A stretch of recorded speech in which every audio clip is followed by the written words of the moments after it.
Fala, galera! Hoje a gente veio aqui para comentar o tão esperado tema da redação, né?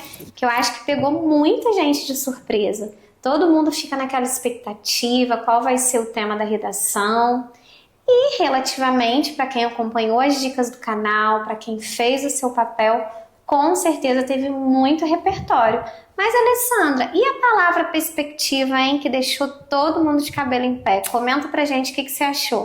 Marcela, esse tema, para nós, não foi nenhuma surpresa, né? No canal, se você voltar um pouquinho, você vai ver que a gente comentou sobre, só que nós não falamos da palavra perspectiva, a gente falou da palavra etarismo, que tem uma diferença. A palavra perspectiva deixa muito a desejar que você tem dois caminhos ou até mais para sair aí, né? Ou você fala dos aspectos positivos e negativos, porque os textos de apoio do Enem dialogavam sobre isso. Tinha textos que falavam sobre essa visão do idoso na sociedade como alguém que não tem, né, utilidade. E também tinha textos lá na prova do Enem que falava sobre a questão do idoso hoje estar vivendo uma nova época, né? A longevidade por conta de questões de saúde, de alimentação e de autocuidado também. Então a palavra perspectiva dá para nós abordagens. Cuidado, tá? Porque na verdade você poderia ter falado sobre a visão positiva da sociedade e a visão negativa da sociedade e a própria visão do idoso com ele mesmo. Só não fique se lamentando. Eu acho que eu tangenciei, eu acho que eu fugi do tema. Ninguém vai fugir, tá? Eu tenho certeza que ninguém fugiu. A questão é, será que você colocou os caminhos? Porque perspectiva é caminho, é um caso. Será que você colocou esses caminhos ou você colocou apenas a sua visão em uma linha de raciocínio apenas? É isso que eu nem quero, perspectivas, caminhos. É uma preocupação, né? Acho que de todo mundo que fez a prova e agora uma ansiedade até sair as notas. Mas como mesmo você falou, né, Alessandra? Tem vários caminhos que eles podem ter colocado ali. Quando a gente pensa, galera, na questão do idoso, a gente pode refletir sobre a questão da saúde, né? Que foi algo que a gente comentou no nosso vídeo de etarismo, essa mudança de perspectiva de vida, né? Onde a gente tinha uma perspectiva de vida muito mais baixa e hoje a gente está em média com perspectiva de 74, 75 anos. Isso está muito associado a medidas públicas de saúde, como tratamento de doenças crônicas, diabetes, hipertensão. A ideia também de um envelhecimento ativo, né?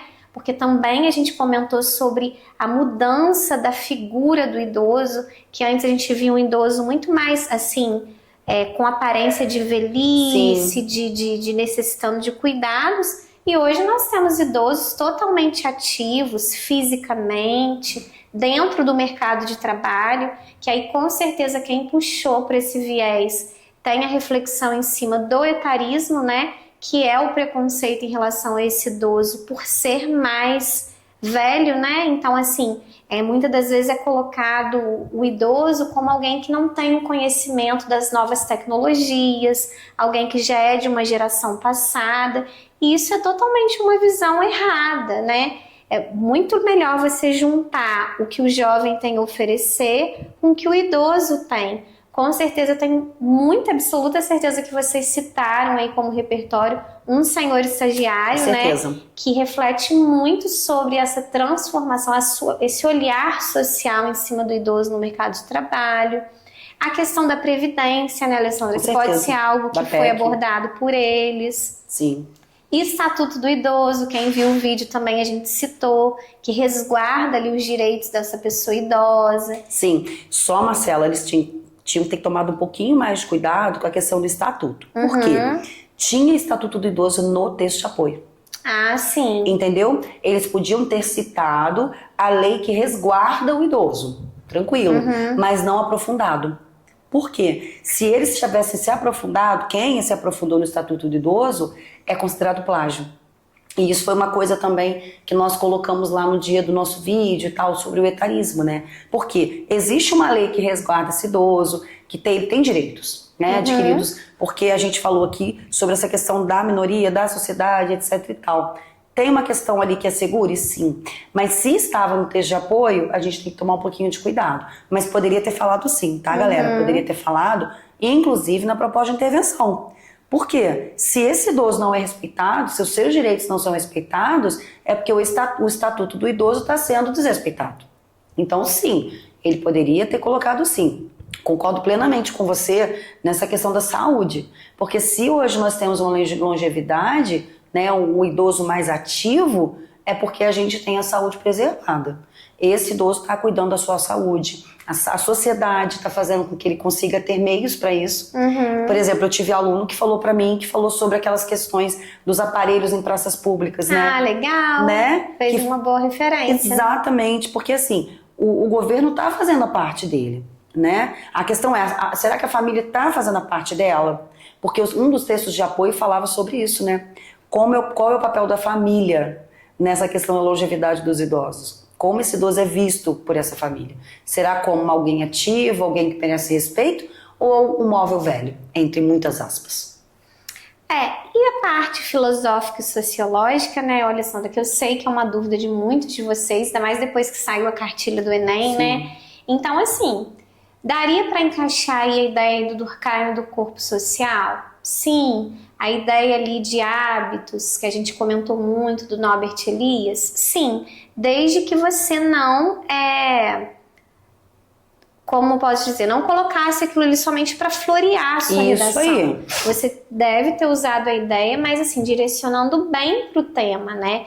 Esse seria o ideal. A gente tem, por exemplo, que vocês podem ter usado como repertório a Simone de Beauvoir, que por mais que a gente fale dela muito ligada às questões feministas, ela tem uma obra que se chama Velhice, Sim. que fala inclusive desse preconceito com o idoso. Você pode ter usado ali a violência simbólica, que é uma ideia aí do Pierre Bourdieu, que pode ter sido usado por alguns, essa questão de mudança de normas e condutas. Então vai depender muito se você utilizou um sociólogo e filósofo que, por mais que ele não falasse diretamente do tema, você conseguiu conversar, não somente enfeitou a sua redação, talvez com uma frase. Você tem que desenvolver adequadamente, justamente para evitar essa reflexão solta, você não acha, Alessandra? Com certeza, Marcela. E foi uma coisa que a gente chamou muita atenção aqui, né, Marcela? Os últimos vídeos antes do Enem, nós falamos com vocês sobre repertório de bolso, que tinha que ser evitado. Então, eu creio muito, né, a gente crê muito que você tenha nos ouvido, que você tenha colocado, sim, um repertório bacana ali, que os muitos que a gente colocou aqui, né, Marcela? Falando sobre tantos assuntos, sobre tantos repertórios. Eu tenho certeza que você usou esse repertório, né, adequadamente, porque o Enem fala muito sobre isso. Repertório de bolso vai ser penalizado.